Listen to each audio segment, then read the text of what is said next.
The impact of the oil spill that has found a 40-mile stretch of the Delaware River appears to be expanding.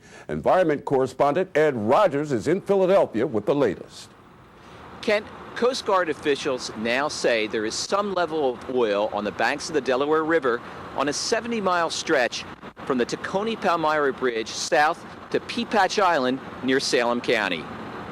Coast Guard officials and other investigators say they still don't know what caused this oil spill. 2 surveys of the river bottom along the path the Athos 1 tanker took have revealed nothing that could have gouged the hull of the Greek-owned tanker. It appears the investigation is now centering on the banks of the river and the area around the Citgo asphalt refinery in Paulsboro, where the tanker was headed.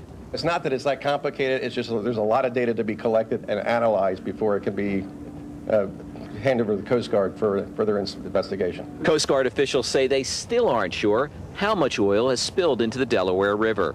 30,000 was initially released. We're confident that that number was probably low and could be significantly low, and it could go as high as 473,500 gallons. That's worst case scenario, and we don't expect it to be that. That's the best I'm going to give you on that topic. This is a catastrophe. Regardless of what figure they actually end up with, whether it's 30,000 or 473,000, it's not going to change the ramification on the ground for our environment. Workers have now placed containment booms on tributaries that feed the lower stretches of the Delaware River to block any more oil from reaching environmentally sensitive areas like Mannington Meadows on the Salem River. Officials say it may be physically impossible to protect all areas.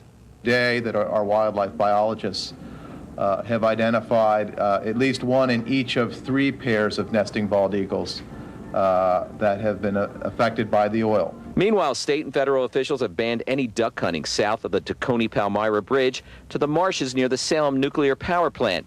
That includes some of the inland tributaries. Authorities say they do not want any waterfowl roosting in those areas to be flushed and fly into contaminated areas.